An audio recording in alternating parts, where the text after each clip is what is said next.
सुप्रभात दोस्तों। प्रभात हिंदी क्लासेस में आप सभी का हार्दिक स्वागत है।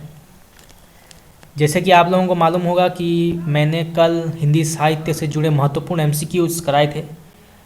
तो अगर आप लोगों ने अब तक ना देखा हो तो आप मेरे प्लेलिस्ट में जाकर देख सकते हैं। बहुत ही इम्पोर्टेंट क्वेश्चंस मैंने डिस्कस किए थे पिछले क्लास में, जो आपकी परीक्षा के हेतु बहुत ही ज़्यादा महत्वपूर्ण है। और इसी भांति और भी बहुत सारे एमसीक्यूज़ मैं लाऊंगा हिंदी साहित्य से जुड़ी, साथ ही साथ भारतीय काव्य शास्त्र, पाश्चात्य काव्य शास्त्र से भी जुड़े बहुत ही महत्वपूर्ण एमसीक्यूज़ मैं लाने वाला हूं। और साथ ही साथ हिंदी व्याकरण, चाहे वो मुहावरे हो, लोकोक्तियाँ और बहुत सारे और जो महत्वपूर्ण एमसीक्यूज़ हैं भाषा से जुड़ी इत्यादि, तो वो सारे एमसीक्यूज़ मैं लाने वाला हूँ बहुत जल्द। तो आप लोगों से निवेदन है कि आप चैनल को सब्सक्राइब कीजिए और साथ ही साथ मेरे टेलीग्राम चैनल को भी आप ज्वाइन कर सकते हैं, ताकि जो भी लेटेस्ट अपडेट और इन्फॉर्मेशन मैं क्लासेस से जुड़ी फ्यूचर में लाऊंगा तो वो आप तक सीधे सीधे पहुंच सके। दोस्तों, आज मैं शुरू करने जा रहा हूं भक्तिकाल। तो आज सखी संप्रदाय से क्लास शुरू होने वाली है, क्योंकि मैंने पिछली बार जब भक्तिकाल पढ़ाया था तो सखी संप्रदाय तक मैंने रोक लिया था। तो आज मैं सखी संप्रदाय से शुरू करने जा रहा हूँ और आज मैं भक्तिकाल को समाप्त कर दूंगा, ठीक है, क्योंकि बहुत क्लास हो गए हैं भक्तिकाल के और ये सही समय है भक्तिकाल को पूर्ण करने का। तो आज हम भक्तिकाल पढ़ने जा रहे हैं। भक्तिकाल का सखी संप्रदाय बहुत ही ज़्यादा महत्वपूर्ण संप्रदाय है ये हिंदी साहित्य के इतिहास के भक्तिकाल का। तो चलिए दोस्तों पढ़ते हैं भक्तिकाल का सखी संप्रदाय। तो दोस्तों, स्वामी हरिदास, ठीक है, स्वामी हरिदास ने वृंदावन में, ठीक है, नाम याद रखिएगा, वृंदावन में निम्बार्क संप्रदाय, ठीक है, निम्बार्क संप्रदाय मतानगत सखी संप्रदाय या टट्टी संप्रदाय की स्थापना की, ठीक है। तो बहुत ही महत्वपूर्ण क्वेश्चन यहाँ से बन सकता है कि स्वामी हरिदास ने किस संप्रदाय की स्थापना की, तो वो है सखी संप्रदाय या फिर टट्टी संप्रदाय भी उसे कहते हैं, ठीक है। सखी संप्रदाय का दूसरा नाम टट्टी संप्रदाय है, ठीक है। या फिर क्वेश्चन आ सकता है कि सखी संप्रदाय के प्रवर्तक कौन है, तो इसका उत्तर होगा हरिदास, ठीक है। उन्होंने कहाँ किया था इसकी शुरुआत? वृंदावन में उन्होंने किया था, ठीक है। सखी संप्रदाय की शुरुआत जो है वृंदावन में हुई थी। किनके मतांगत हुई थी? निम्बार्क संप्रदाय के, ठीक है, निम्बार्क संप्रदाय। तो बहुत सारे क्वेश्चन यहाँ बनते हैं, देखिए 1 2 3 4, देखिए बहुत सारे क्वेश्चन यहाँ से बन जाते हैं, तो ये आप याद रखिएगा, ठीक है। स्वामी हरिदास का ऐतिहासिक परिचय किशोरदास की रचना निजमत सिद्धांत से प्राप्त होता है, ठीक है। तो स्वामी हरिदास का जो ऐतिहासिक परिचय है वो किशोरदास, ठीक है, याद रखिएगा नाम, किशोरदास की रचना जो थी निजमत सिद्धांत से प्राप्त होती है। तो क्वेश्चन यहाँ आ सकता है कि किशोरदास की रचना कौन सी है, तो वो है निजमत सिद्धांत, ठीक है। उसमें किसका ऐतिहासिक परिचय दिया गया है, तो वो है स्वामी हरिदास जी का, ठीक है। स्वामी हरिदास जी का परिचय निजमत सिद्धांत में दिया गया है। तो यहाँ पे क्वेश्चन बन सकता है ऐसे, ठीक है। अकबर के दरबारी गायक तानसेन स्वामी हरिदास के शिष्य थे, ये हम पहले पढ़ चुके हैं, ठीक है। बहुत ही ज़्यादा महत्वपूर्ण क्वेश्चन है ये, कि जो तानसेन थे, जो नवरत्न थे, उनमें से एक तानसेन जो थे वो स्वामी हरिदास के शिष्य थे, ठीक है। बहुत ही ज़्यादा महत्वपूर्ण क्वेश्चन है ये, यहाँ से क्वेश्चन आ सकता है कि तानसेन के गुरु कौन थे, तो वो थे स्वामी हरिदास, ठीक है। सखी संप्रदाय में निकुंज बिहारी श्री कृष्ण सर्वोपरि हैं, ठीक है। तो यहाँ पे क्वेश्चन है कि आ सकता है कि सखी संप्रदाय में कौन सर्वोपरि हैं, तो वो है निकुंज बिहारी, ठीक है। निकुंज बिहारी जो हैं, निकुंज बिहारी श्री कृष्ण, वो सर्वोपरि हैं, मतलब उनको बहुत माना जाता है सखी संप्रदाय में, ठीक है। तो ये भी क्वेश्चन इंपॉर्टेंट है। हरिदास के 2 ग्रंथ हैं, ठीक है, बहुत ही महत्वपूर्ण 2 ग्रंथ हैं हरिदास जी के। पहला है सिद्धांत के पद, ठीक है, सिद्धांत के पद। इसकी विशेषता क्या है?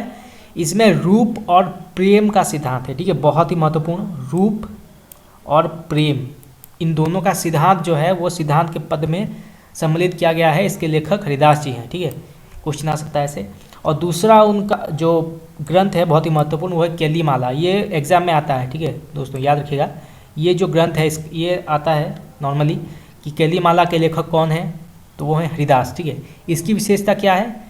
इसमें 110 ठीक है, 110 पदों में श्री श्यामाकुंज बिहारी, ठीक है, याद रखिएगा, श्यामाकुंज बिहारी की लीलाओं का वर्णन है। ठीक है, तो बहुत ही महत्वपूर्ण क्वेश्चन है ये। मेनली ये याद रखिएगा कि कितने पद हैं केली माला में, तो 110 पद हैं। ठीक है, आइए देखते हैं अभी सखी संप्रदाय के महत्वपूर्ण जो कवि हैं वो कौन कौन है। जगन्नाथ गोस्वामी स्वामी हरिदास के भाई थे। बहुत ही महत्वपूर्ण क्वेश्चन आ सकता है दोस्तों कि स्वामी हरिदास के भाई कौन थे, तो वो थे जगन्नाथ गोस्वामी। ठीक है, याद रखिएगा, जगन्नाथ गोस्वामी। इनकी रचना अनन्य सेवानिधि ही प्राप्य है। ठीक है, तो जगन्नाथ गोस्वामी जी की बहुत ही महत्वपूर्ण रचना जो है अनन्य सेवानिधि, यही अभी अवेलेबल है, मतलब यही अभी मिल रहा है। तो ये बहुत ही महत्वपूर्ण क्वेश्चन यहाँ से बन सकता है कि अनन्य सेवानिधि के कवि कौन है, जगन्नाथ गोस्वामी। ठीक है, ये कौन थे, स्वामी हरिदास जी के भाई थे। ठीक है, 3 क्वेश्चन यहाँ से बनते हैं दोस्तों, 3 क्वेश्चन बनते हैं यहाँ से, तो बहुत ही महत्वपूर्ण लाइन है ये। बिहारीन दास सखी संप्रदाय के सर्वश्रेष्ठ कवि थे। ठीक है दोस्तों, तो बिहारीन दास जो थे वो सखी संप्रदाय के सर्वश्रेष्ठ कवि थे। इनका मूल नाम हरिनाम था। ठीक है दोस्तों, ये याद रखिएगा, ये क्वेश्चन आ सकता है कि हरिनाम जी का जो मूल नाम था वो क्या था, बिहारीन दास। ठीक है, तो याद रखिएगा, बिहारीन दास को सखी संप्रदाय में गुरुदेव नाम से पुकारा जाता है। ये जगन्नाथ के पौत्र और विट्ठल विपुल के शिष्य थे। ठीक है दोस्तों, तो यहाँ पे कहा गया है कि जो बिहारीन दास थे वो सखी संप्रदाय में गुरुदेव, ठीक है, याद रखिएगा, गुरुदेव नाम से पुकारा जाता है। क्वेश्चन आ सकता है कि गुरुदेव नाम से सखी संप्रदाय में किसे पुकारा जाता था, तो इसका उत्तर होगा बिहारीन दास जी को। ठीक है दोस्तों, याद रखिएगा, बिहारीन दास जी को पुकारा जाता था। ये जगन्नाथ, ठीक है, जो अभी हम पढ़े जगन्नाथ गोस्वामी, ये जगन्नाथ के पौत्र थे। ठीक है, याद रखिएगा, पौत्र थे ये, मतलब पोते थे। और विट्ठल विपुल, ठीक है, विट्ठल विपुल जो थे के शिष्य थे वो। ठीक है, तो विट्ठल विपुल जो थे वो बिहारीन दास जी के गुरु थे। ठीक है, याद रखिएगा। इनकी रचना बिहारीन दास जी की वाणी के नाम से प्रसिद्ध है। ठीक है, तो इनकी रचना जो है बहुत ही महत्वपूर्ण है, बिहारीन दास जी की वाणी, तो ये नाम आप याद रखिएगा। ठीक है, नॉर्मली जब बिहारीन दास आ जाता है तो आपको पता चल जाएगा कि बिहारीन दास जी ने ही बिराहीन दास की वाणी लिखी होगी। ठीक है, तो ये आप याद रखिएगा, ये नाम से प्रसिद्ध है, जिनमें उन्होंने नित्य विहार को सर्वोपरि स्थान दिया है। ठीक है, तो उन्होंने जो नित्य विहार है उसको सर्वोपरि स्थान दिया था बिहारीन दास जी ने। ठीक है, विट्ठल विपुल को नाभादास ने रस सागर की उपाधि दी है। तो यहाँ पे से बहुत ही महत्वपूर्ण क्वेश्चन आ सकता है कि जो विट्ठल विपुल थे उन्होंने नाभादास को कौन सी उपाधि दी थी, तो वो था रस सागर। ठीक है, रस सागर की उपाधि दी थी विट्ठल विपुल ने नाभादास जी को। ठीक है, ये याद रखिएगा, बहुत ही महत्वपूर्ण क्वेश्चन यहाँ से आ सकता है। फिर आता है विट्ठल विपुल को केवल 40 पद ही मिले हैं। ठीक है, तो यहाँ कहा गया है कि जो विट्ठल विपुल थे उनके केवल जो है 40 पद ही मिले हैं। ठीक है, उन्होंने और भी बहुत सारे पद लिखे होंगे, पर सिर्फ अभी के समय में सिर्फ 40 पद ही अवेलेबल हैं। ठीक है, नागरीदास बिहारीन दास के शिष्य थे। तो यहाँ पे देखिए एक और महत्वपूर्ण क्वेश्चन कि जो नागरीदास थे वो बिहारीन दास के शिष्य थे। ठीक है, इनकी लिखी 20 साखियाँ, 42 चोबोले, 39 कवित सवैया तथा 70 पद प्राप्त है। ठीक है, तो ये बहुत ही महत्वपूर्ण है। तो ये नंबर आप याद रखिएगा, कितने साखियाँ थी, कितने चोबोले थे, कितने कवित थे, सवैया और पद कितने थे। ठीक है, तो ये याद रखिएगा। किनके बारे में कहा गया है, नागरीदास जी के बारे में। ठीक है, नागरीदास जी के बारे में कहा गया है कि इनकी कितनी रचनाएं अभी प्राप्त हैं। ठीक है, तो ये आप नंबर सारे याद रखिएगा। सरसदास, ठीक है, सरसदास नागरीदास के छोटे भाई थे। तो ये देखो एक और महत्वपूर्ण क्वेश्चन यहाँ से आ सकता है कि सरसदास किनके भाई थे, नागरीदास। ठीक है, नागरीदास के छोटे भाई थे। ठीक है, इनकी रचना जो है कुल 66 छंदों की है, जो अष्टाचार्यों की वाणी में सम्मिलित हैं। ठीक है, तो इनकी जो रचना है सरसदास की वो किनकी रचनाओं में सम्मिलित है, तो ये है अष्टाचार्यों की वाणी। ठीक है, अष्टाचार्यों की वाणी में इनके जो छंद हैं वो सम्मिलित हैं, ठीक है। उनकी छंदों की संख्या कितनी है? 66, ठीक है। 66 छंदों की जो है वो संख्या है उनकी, ठीक है, ये याद रखिएगा। चलिए दोस्तों, ये पढ़ते हैं बहुत ही प्रचलित गौड़ीय संप्रदाय, ठीक है। आपने गौड़ीय संप्रदाय का नाम सुना होगा, चैतन्य महाप्रभु जी का। तो चैतन्य महाप्रभु जी का जो है वो गौड़ीय संप्रदाय है, ठीक है। तो गौड़ीय संप्रदाय के प्रवर्तक कृष्ण चैतन्य महाप्रभु हैं, ठीक है। तो ये बहुत ही इंपॉर्टेंट क्वेश्चन है, तो आप टिक कर लीजिएगा कि गौड़ीय संप्रदाय के प्रवर्तक जो हैं वो कृष्ण चैतन्य महाप्रभु हैं, ठीक है। चैतन्य महाप्रभु का मूल नाम विशंबर मिश्र था, ठीक है। तो ये हम हिस्ट्री में भी पढ़ते हैं, अगर आपने इंडियन हिस्ट्री में देखा होगा तो चैतन्य महाप्रभु जी का परिचय दिया गया है। तो उनका जो मूल नाम है वो है विशंबर मिश्र, ठीक है, ये नाम याद रखिएगा, विशंबर मिश्र। घर में इन्हें निमाई और गौर या गौरांग नाम से पुकारते थे, ठीक है। तो ये बहुत ही महत्वपूर्ण है, ये सारे नाम याद रखिएगा कि चैतन्य महाप्रभु जी के जो नाम थे वो कौन कौन से थे, ठीक है। तो उनको घर में निमाई, गौर या गौरांग नाम से भी पुकारते थे, ठीक है। परंतु उनका मूल नाम जो है वो है विशंबर मिश्र, ठीक है, विशंबर मिश्र, ठीक है। तो ये याद रखिएगा। चैतन्य मत का दार्शनिक सिद्धांत अचैतन्य भेदाभेद कहलाता है, ठीक है। तो ये याद रखिएगा कि उनका जो दार्शनिक सिद्धांत था वो क्या था, तो वो है अचैतन्य भेदाभेद, ठीक है। तो ये याद रखिएगा, बहुत ही इंपॉर्टेंट क्वेश्चन यहाँ से आ सकता है। चलिए अभी देखते हैं गौड़ीय संप्रदाय के प्रमुख कवियों के बारे में, ठीक है। तो पहले राम राय, ठीक है। राम राय प्रारंभ में वल्लभ मतानुयायी विट्ठलनाथ के शिष्य थे, ठीक है। तो यहाँ पे राम राय कवि के बारे में बताया गया है कि जो वो प्रारंभ में, ठीक है, प्रारंभ में वो वल्लभ मतानुयायी विट्ठलनाथ, ठीक है, आपने नाम सुना होगा विट्ठलनाथ जी का, विट्ठलनाथ के शिष्य थे वो, ठीक है। पहले वो विट्ठलनाथ के शिष्य थे, किंतु बाद में, ठीक है, बाद में जगन्नाथपुरी में श्री नित्यानंद से शिक्षा ग्रहण की, ठीक है। तो पहले वो जो थे वो विट्ठलनाथ के शिष्य थे, परंतु बाद में जगन्नाथपुरी में जो श्री नित्यानंद जी थे उनसे उन्होंने दीक्षा ग्रहण की, ठीक है। तो उनके दो गुरु हैं, विट्ठलनाथ और श्री नित्यानंद, ठीक है। तो ये आप याद रखिएगा। राम राय संस्कृत तथा ब्रज भाषा दोनों के ही पांडित्य थे, ठीक है। तो यहाँ पे क्वेश्चन आ सकता है कि राम राय जो थे वो किन किन भाषाओं में पांडित्य थे, तो उनका इसका उत्तर होगा संस्कृत तथा ब्रज भाषा, ठीक है, वो दोनों भाषा जानते थे। राम राय ने संस्कृत में ब्रह्म सूत्र के कुछ अंश पर गौर विनोदिनी नामक वृत्ति की रचना की तथा गीता पर गौर भाष्य, ठीक है, स्वतः पंचकम और गोविंद तत्व दीपिका का प्रणय किया, ठीक है। तो ये याद रखिएगा कि राम राय ने संस्कृत में जो है ब्रह्म सूत्र के कुछ अंश पर, ठीक है, गौर विनोदिनी नामक वृत्ति की रचना की, ठीक है। तो ये क्वेश्चन आ सकता है कि गौर विनोदिनी की रचना जो है वो किन्होंने की, तो वो है राम राय, ठीक है, राम राय जी ने की। तथा गीता पर, ठीक है, गीता पर उन्होंने गौर भाष्य, स्वपंचकम और गोविंद तत्व दीपिका का प्रणय उन्होंने किया, ठीक है। तो ये याद रखिएगा, ये सारे नाम आप याद रखिएगा, ठीक है। ये किन किन ये नाम आप याद रख लेंगे, तो इन्हें सब राम राय जी ने लिखा है, ठीक है, राम राय जी ने ये सब लिखा है, तो आप याद रखिएगा। ब्रज भाषा में इनकी आदिवाणी तथा गीत गोविंद भाषा दो रचनाएं प्राप्त हैं, ठीक है। तो उन्होंने जो ब्रज भाषा में रचनाएं लिखी हैं वो है आदिवाणी, ठीक है, नाम याद रखिएगा, आदिवाणी जो है, और फिर गीत गोविंद भाषा, ठीक है, गीत गोविंद भाषा, ये दो रचनाएं ही अभी अवेलेबल है, मतलब यही दोनों रचनाएं ही अभी मिलती हैं, ठीक है। तो क्वेश्चन आ सकता है दोस्तों कि आदिवाणी जो है उसकी रचना किन्होंने की, तो इसका उत्तर होगा राम राय। किस भाषा में उन्होंने की? ब्रज भाषा, ठीक है, आदिवाणी की जो भाषा है वो ब्रज है, साथ ही साथ गीत गोविंद भाषा है, इसकी भाषा क्या है, तो इसका उत्तर होगा ब्रज भाषा, ठीक है। तो इन दोनों रचनाओं का जो भाषा है वो है ब्रज भाषा, ठीक है, और इनकी रचना जो है वो राम राय जी ने की है, ठीक है। तो ये याद रखिएगा, क्वेश्चन आ सकता है।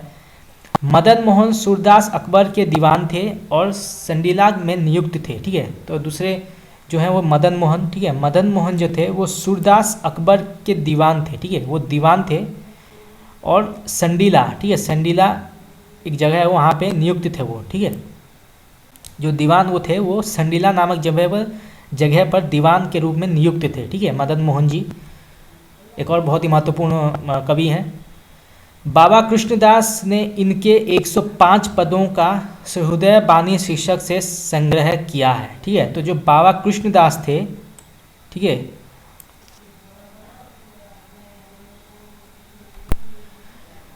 मदन मोहन जी के 105 पदों का सर्वोदय बानी शीर्षक से संग्रह किया है। ठीक है, तो बाबा कृष्णदास जी जो थे वो मदन मोहन के 105 पदों, ठीक है, 105 पदों का जो सर्वोदय बानी शीर्षक से उन्होंने संग्रह उन्होंने किया। ठीक है, तो ये याद रखिएगा।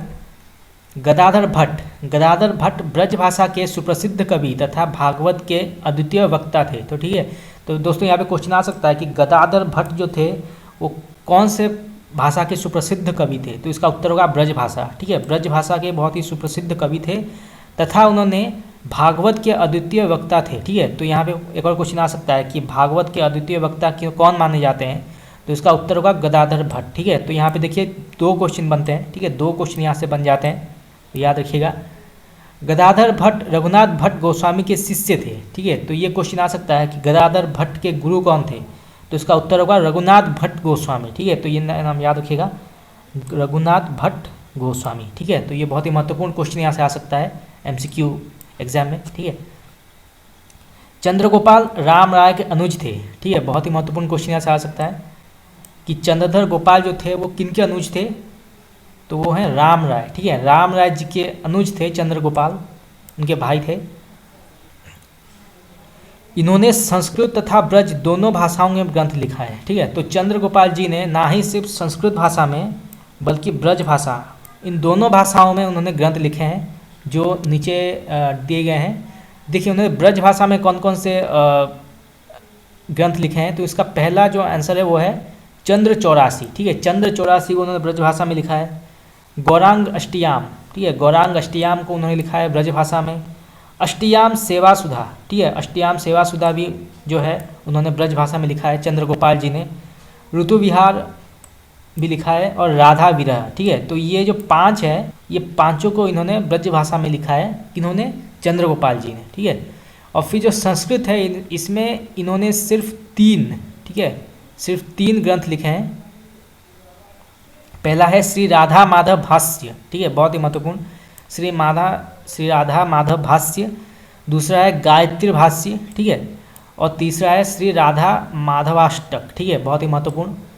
तो ये 3 जो हैं संस्कृत में लिखे गए हैं चंद्रगोपाल जी के द्वारा। तो क्वेश्चन आ सकता है कि श्री राधा माधव भाष्य के लेखक कौन है, तो चंद्रगोपाल जी। किस भाषा में लिखा गया है, संस्कृत भाषा में लिखा गया है। गायत्री भाष्य के लेखक कौन है, चंद्रगोपाल जी। श्री राधा माधवाष्टक के लेखक कौन है, चंद्रगोपाल जी। ठीक है, तो ये बहुत ही महत्वपूर्ण ग्रंथ है, ये आप याद कर लीजिएगा। ठीक है, चंद्र 84 हित हरिवंश जी की हित 84 की प्रेरणा से लिखी गई है। ठीक है, तो जो चंद्र 84 है वो हित हरिवंश जी की हित 84, ठीक है, उन्होंने जो हित हरिवंश जी ने जो हित 84 लिखी है उसके प्रेरणा के रूप में चंद्र 84 जो है उसकी रचना की गई है। ठीक है, तो यहाँ से देखिए बहुत सारे क्वेश्चन बन सकते हैं कि जो हित हरिवंश जी की रचना का नाम क्या है, तो इसका नाम है हित 84।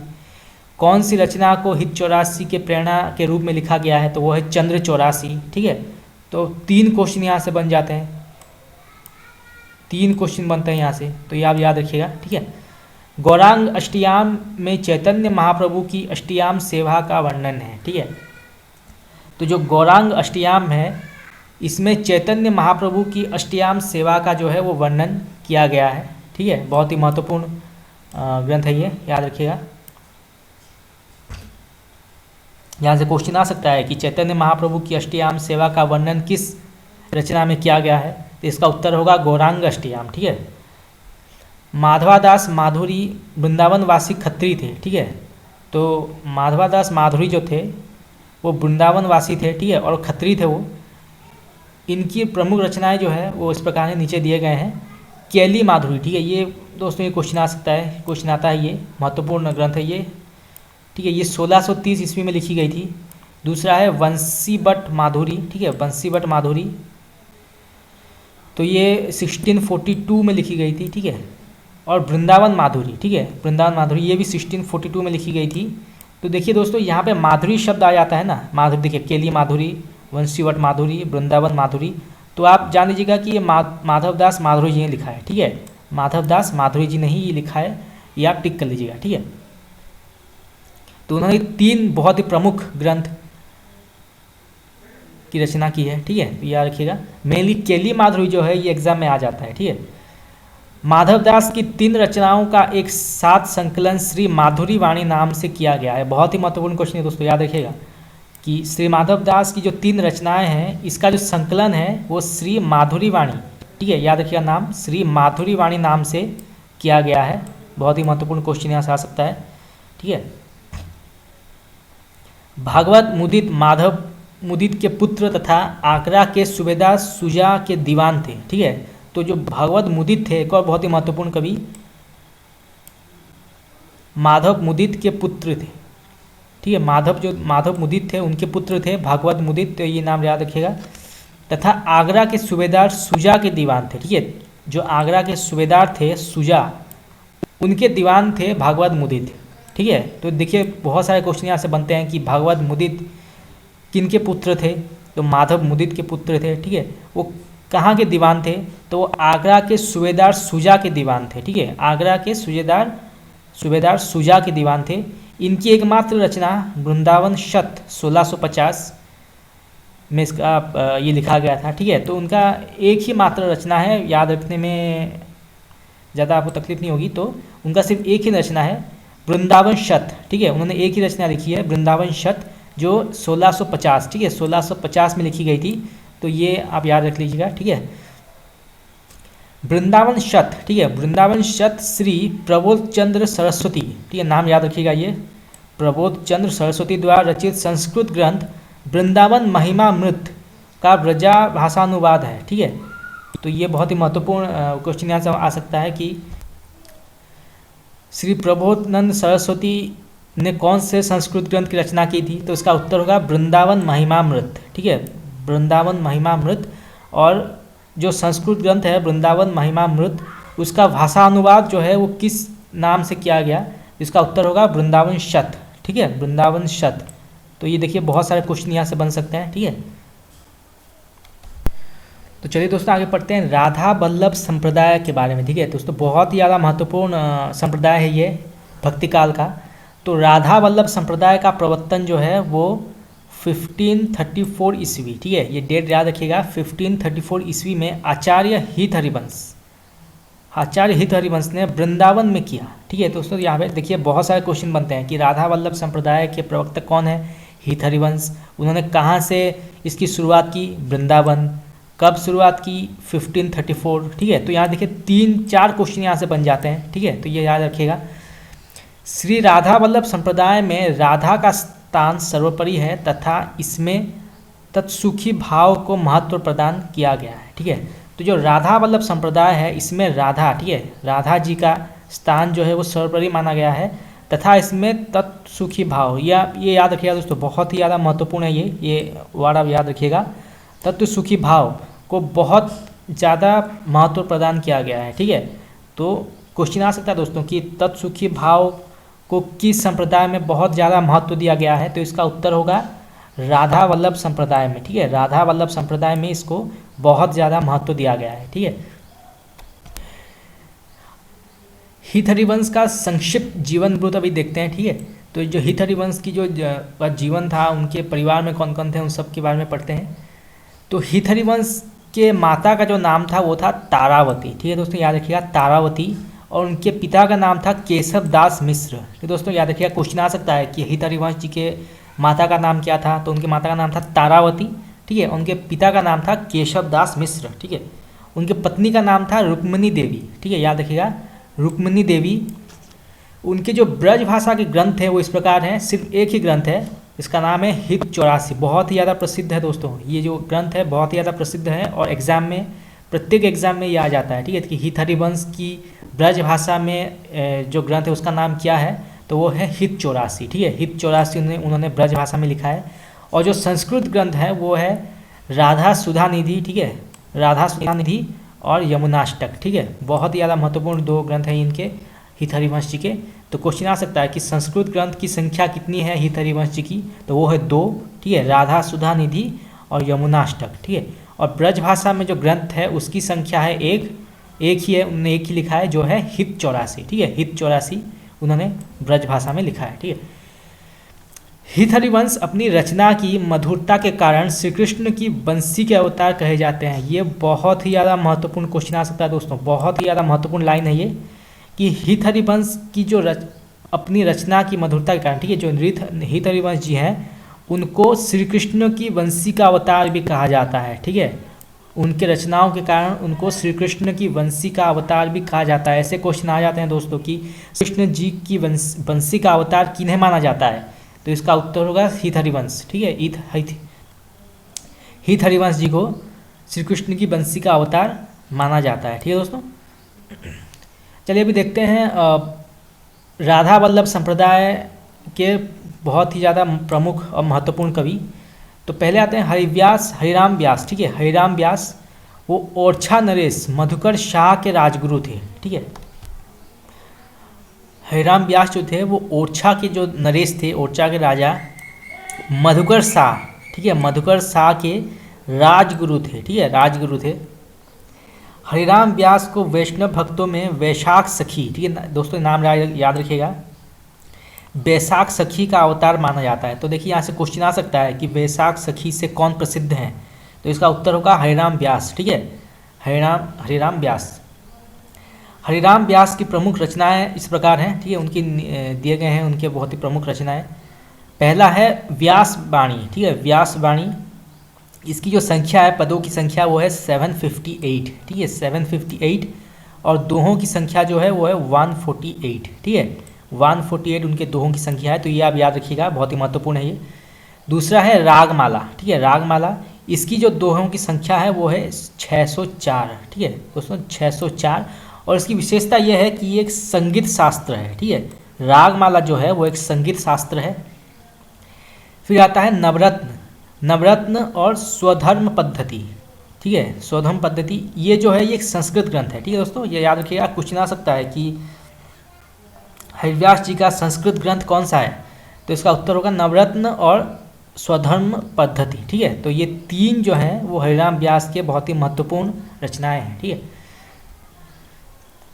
चतुर्भुज दास अष्टछापी कवि चतुर्भुज दास से भिन्न है। ठीक है, तो यहाँ पे डाउट जो है वो क्लियर किया गया है।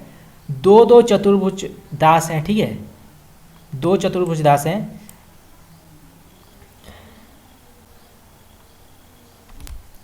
पहले जो चतुर्भुज दास जी के बारे में पढ़ चुके हैं वो एक अष्टछापी कवि थे। ठीक है दोस्तों, अष्टछापी कवि थे। पर अब जो ये चतुर्भुज दास जी हैं ये राधा वल्लभ संप्रदाय से जुड़े हुए हैं। ठीक है, तो ये भिन्न है। ठीक है, तो ये भिन्न है, तो ये क्वेश्चन कंफ्यूज आपको कर सकती है। ठीक है, इनकी प्रमुख रचनाएं जो हैं वो इस प्रकार हैं। जो राधा वल्लभ संप्रदाय के जो चतुर्भुज दास हैं उनकी जो रचनाएं हैं वो यहाँ नीचे दिए गए हैं। पहला है द्वादश यश। ठीक है, द्वादश यश। फिर है मंगलसार यश तथा हितजू को मंगल। ठीक है, तो ये इनके प्रमुख रचनाएं हैं राधा वल्लभ संप्रदाय के चतुर्भुज दास जी। ठीक है, तो चतुर्भुज दास जो हैं वो दो हैं। ठीक है, दो चतुर्भुज दास हैं। पहले जो चतुर्भुज दास हैं वो अष्टछापी हैं। ठीक है, अष्टछापी कवि हैं, और दूसरे जो हैं वो राधा वल्लभ संप्रदाय से जुड़े हुए हैं। ठीक है, तो ये आप याद रखिएगा, कन्फ्यूज मत होइएगा। ध्रुवदास ने स्वप्न में हित हरिवंश से शिक्षत्व ग्रहण किया था। ठीक है, जो एक और महत्वपूर्ण कवि हैं राधा वल्लभ संप्रदाय के वो हैं ध्रुवदास। तो जो ध्रुवदास थे ऐसा कहा जाता है कि उन्होंने स्वप्न में, ठीक है, स्वप्न में उन्होंने हित हरिवंश से शिक्षत्व ग्रहण किया। तो यहाँ से क्वेश्चन आ सकता है कि स्वप्न में किन्होंने हित हरिवंश जी से शिक्षत्व ग्रहण किया, तो इसका आंसर होगा ध्रुवदास जी। ठीक है, ध्रुवदास जी ने शिक्षत्व ग्रहण किया हरिवंश जी से स्वप्न में। ठीक है, ध्रुवदास जी के प्रमुख रचनाएं हैं यहाँ नीचे दिए गए हैं। ठीक है, तो बहुत सारे रचनाएं हैं ध्रुवदास जी के, तो ये सारा हम एमसीक्यू में करा लेंगे। ठीक है, एमसीक्यू में ये सारे कवर हो जाएंगे, क्योंकि अभी बहुत समय लग जाएगा इस सबको पढ़ने में। ठीक है, तो ये सारा जो है हम एमसीक्यू में करा देंगे। ठीक है, चलिए अभी संप्रदाय निरपेक्ष कृष्ण भक्त कवियों के बारे में पढ़ते हैं, जो और भी ज़्यादा बहुत ही महत्वपूर्ण कृष्ण भक्त थे उनके बारे में पढ़ते हैं। मीराबाई। ठीक है, मीराबाई, सबने नाम सुना होगा आपने, मीराबाई। मीराबाई ने कृष्ण की उपासना प्रियतम या पति के रूप में की। ठीक है, तो जो मीराबाई थे उन्होंने श्री कृष्ण की जो उपासना थी वो पति के रूप में उन्होंने की थी। ठीक है, प्रियतम या पति के रूप में उन्होंने श्री कृष्ण की उपासना की थी। ठीक है, बहुत ही महत्वपूर्ण क्वेश्चन यहाँ से आ सकता है, तो याद रखिएगा दोस्तों। यहाँ पे मीराबाई की संक्षिप्त जीवन वृत्ति दी गई है, तो इसके बारे में पढ़ते हैं। ठीक है, तो मीराबाई जी का जो जन्म है वो हुआ था 1516 में। ठीक है, याद रखिएगा 1516, और उनकी मृत्यु हुई थी 1546। ठीक है, 1516 से 1546 जो है मीराबाई जी का समय माना जाता है। ठीक है, इनका जो जन्म स्थान है वो है कुकड़ी। ठीक है, नाम याद रखिएगा, कुकड़ी, कुड़की। ठीक है, सॉरी, तो इनका जो जन्म स्थान है वो है कुड़की। ठीक है, वो कुड़की नामक स्थान पर उनका जन्म हुआ था। इनके पिता का जो नाम है वो है रत्न सिंह। ठीक है, रत्न सिंह। तो क्वेश्चन आ सकता है दोस्तों कि मीराबाई के पिता का नाम क्या था, तो उनके पिता का नाम था रत्न सिंह। उनका जन्म कहाँ हुआ था, कुड़की में। ठीक है, उनके पति का नाम था भोजराज। ठीक है, नाम याद रखिएगा, भोजराज, बहुत ही महत्वपूर्ण है ये। उनके गुरु का नाम, ये तो सबसे ज़्यादा महत्वपूर्ण है दोस्तों, ये याद रखिएगा हमेशा कि मीराबाई के गुरु का नाम क्या था। तो उनके गुरु का नाम था रैदास। ठीक है, रैदास उनके गुरु का नाम था। उनकी भक्ति भावना क्या थी, माधुर्य। ठीक है, माधुर्य उनकी भक्ति भावना थी। और उनका मृत्यु स्थान जो था वो था रणछोड़ मंदिर। ठीक है, रणछोड़ मंदिर में उनकी मृत्यु हुई थी, तो ये याद रखिएगा हमेशा। मीराबाई की भाषा जो थी वो थी राजस्थानी मिश्रित ब्रज भाषा। ठीक है, तो ये आप याद रखिएगा कि मीराबाई की भाषा क्या थी, तो उनकी भाषा थी राजस्थानी मिश्रित ब्रज भाषा। ठीक है, मीराबाई की प्रमुख रचनाएं इस प्रकार है। तो उनकी जो प्रमुख रचनाएं हैं बहुत ही ज़्यादा महत्वपूर्ण, उनके रचनाओं के नाम परीक्षा में आते हैं, तो ये आप याद रखिएगा। पहला है गीत गोविंद की टीका। ठीक है, गीत गोविंद की टीका। दूसरा है नरसी जी का मायरा, ये आता है एग्जाम में दोस्तों, याद रखिएगा, नरसी जी का मायरा, ये आता है, नरसी जी का मायरा। तीसरा है राग सोठा। ठीक है, चौथा है राग गोविंद। पांचवा है मलार राग। छठा है सत्यभामानुरुषण। ठीक है, सातवां है मीरा की गरबी। ठीक है, और चौथा है रुक्मणी मंगल। ठीक है, रुक्मणी मंगल। तो ये 8 जो हैं ये मीराबाई जी के प्रमुख रचनाएं हैं। ठीक है, मीराबाई की स्पुष्ट पद मीराबाई की पदावली नाम से प्रकाशित है। ठीक है, तो यहाँ पे क्वेश्चन आ सकता है कि मीराबाई के स्फुट कवि पद नाम से मीराबाई के स्फुट पद कौन से नाम से प्रकाशित हुए, तो इसका उत्तर होगा मीराबाई की पदावली। ठीक है, याद रखिएगा, मीराबाई की पदावली। मीराबाई ने तुलसीदास को एक पत्र लिखा था। ठीक है, तो मीराबाई जी ने तुलसीदास, ठीक है, गोस्वामी तुलसीदास जी को एक पत्र लिखा था।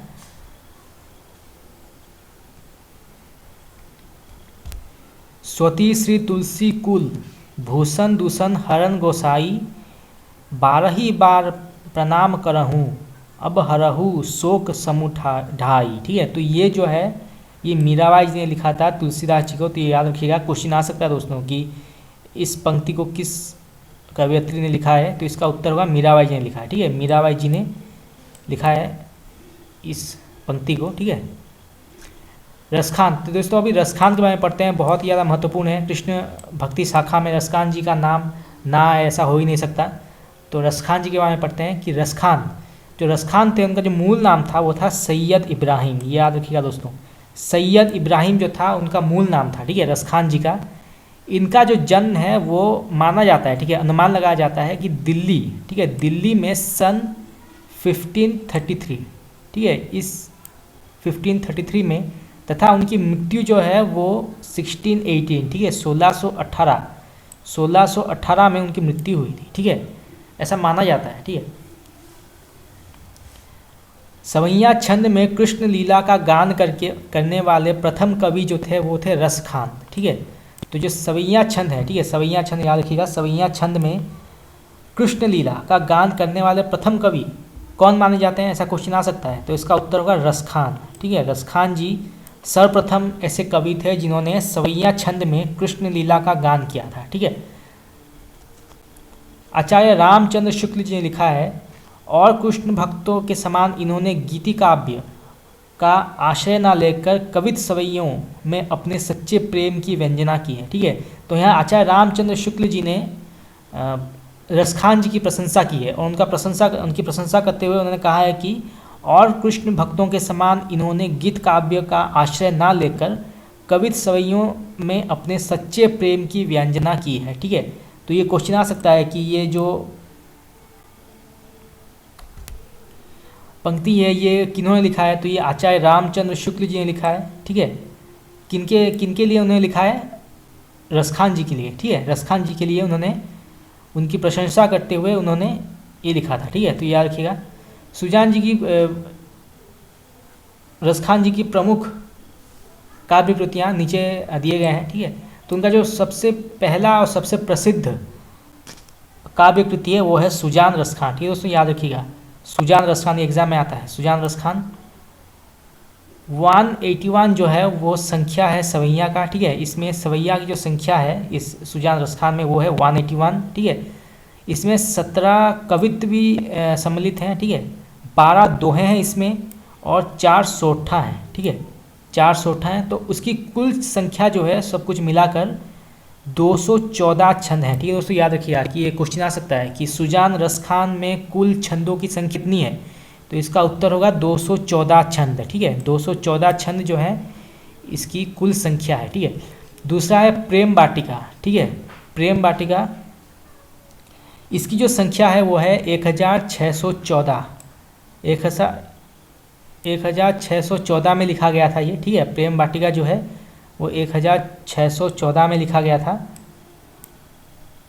ये जो है प्रेम वाटिका ये 53, ठीक है, 53 दोहों की लघु काव्य कृति है। ठीक है दोस्तों, तो क्वेश्चन आ सकता है कि प्रेम वाटिका में कितने दोहे सम्मिलित किए गए हैं, तो इसका उत्तर होगा 53। ठीक है, 53 दोहे हैं और ये जो है ये एक लघु काव्य है। ठीक है, लघु काव्य है, तो क्वेश्चन ये भी आ सकता है कि प्रेम वाटिका की काव्य कृति क्या है, तो ये एक लघु काव्य कृति है। ठीक है, लघु काव्य कृति है ये। ठीक है, तीसरा है दान लीला। ठीक है, दान लीला जो है ये 11 छंदों का खंड काव्य है। तो क्वेश्चन आ सकता है कि दान लीला की छंदों की संख्या कितनी है, तो इसका आंसर होगा 11। ठीक है, 11, और ये इसकी विशेषता क्या है कि ये खंड काव्य है। ठीक है, दान लीला जो है ये खंड काव्य है।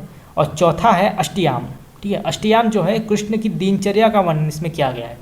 तो क्वेश्चन आ सकता है कि रसखान की ऐसी कौन सी रचना है जिसमें कृष्ण की, ठीक है, कृष्ण की दिनचर्या का वर्णन किया गया है, तो इसका आंसर होगा अष्टयाम। ठीक है दोस्तों, याद रखिएगा अष्टयाम।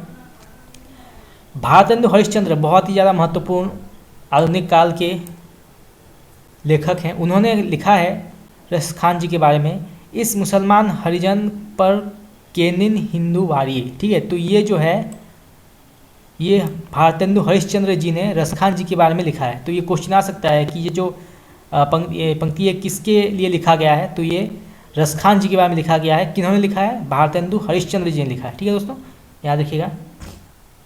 ये यहाँ पे कृष्ण भक्ति शाखा के जो बहुत ही महत्वपूर्ण कवि हैं उनके पंक्तियाँ यहाँ पे दिए गए हैं। ठीक है दोस्तों, तो देखिए यहाँ पे निर्वाक संप्रदाय जो श्रीभट्ट थे उनकी प्रमुख रचनाएं, उनकी प्रमुख पंक्तियाँ यहाँ में दिए गए हैं। दोस्तों ये सारा हम जो है वो MCQ में आपको करा देंगे। ठीक है, MCQ में आपको करा देंगे क्योंकि अभी बहुत समय लग जाएगा। ठीक है, देखिए ये इतने सारे पंक्तियाँ हैं, तो ये सारा जो है हम MCQ में आपको करा देंगे। ठीक है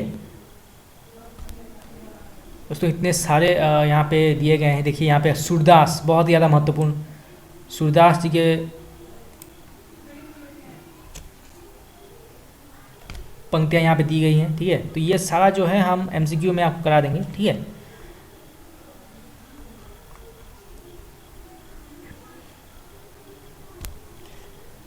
तो यहाँ पे कृष्णदास जी के पंक्तियाँ हैं, नंददास जी की पंक्तियाँ हैं, गौड़ीय संप्रदाय से जो गदाधर भट्ट थे उनकी पंक्तियाँ हैं, राधा वल्लभ संप्रदाय के हित हरिवंश उनकी पंक्तियाँ हैं। तो ये सारा जो है वो MCQ में हो जाएगा। ठीक है, तो आप जुड़े रहिएगा क्लास के साथ, तो MCQ में आपको ये सारा मैटर जो है वो मिल जाएगा। ठीक है, ये हरिनाम व्यास जी के पंक्तियाँ यहाँ पे दी गई हैं, परमानंद दास जी की रचनाएं दी गई है। ठीक है, बहुत सारे पंक्तियाँ देखिए, मीराबाई जी के, रसखान जी के, तो ये ऐसे पंक्तियां हैं जो एमसीक्यू में सीधे सीधे पूछ लिए जाते हैं कि बसो मेरे नैनन में नंदलाल, मन रे परसी हरि के चरण। तो इस पंक्ति के रचयिता कौन है? तो इसका उत्तर होगा मीराबाई। ठीक है, तो ये सारे जो है सीधे सवाल पूछ लिए जाते हैं एग्जाम में, तो ये सारा हम एमसीक्यू में करा देंगे। ठीक है, एमसीक्यू में करा देंगे आपको, आप याद रखिए, जुड़े रहिएगा क्लास के साथ। ठीक है, तो दोस्तों इसी के साथ भक्ति काल जो है वो आज यहाँ पे समाप्त होता है। ठीक है, और जितने भी मैं आपको पहले बता चुका हूँ कि जितने भी ये पंक्तियाँ हैं ना, चाहे वो आदिकाल से हो या भक्ति काल के जितने भी पंक्तियाँ हैं, ठीक है, जो जो बहुत ही महत्वपूर्ण कवियों ने जो पंक्तियाँ लिखी हैं, वो सारा हम जो है वो एमसीक्यू में डिस्कस कर लेंगे। ठीक है, एमसीक्यू क्लासेस में जो रविवार को रोज़ लाता हूँ, आप जुड़े रहिएगा। रविवार को, हर रविवार को मैं एमसीक्यू क्लासेस लाता हूँ, तो वहाँ पे ये सारे एमसीक्यूज हम डिस्कस कर लेंगे। ठीक है, चाहे वो आदिकाल से हो, भक्ति काल से हो, रीतिकाल से हो, आधुनिक काल से हो, जितने भी महत्वपूर्ण कवि और उनकी पंक्तियाँ हैं, उनकी पंक्ति हैं, वो सारा हम एमसीक्यू में डिस्कस कर लेंगे। ठीक है, तो दोस्तों आज के लिए इतना ही। अगर आप लोगों को वीडियो अच्छा लगा तो सब्सक्राइब कीजिए, और साथ ही साथ मैं आपको बता दूं कि हर रविवार को, ठीक है, हर रविवार को मैं एमसीक्यू सीरीज़ ला रहा हूं। ठीक है, तो दोस्तों आज के लिए इतना ही। आपका बहुत बहुत धन्यवाद।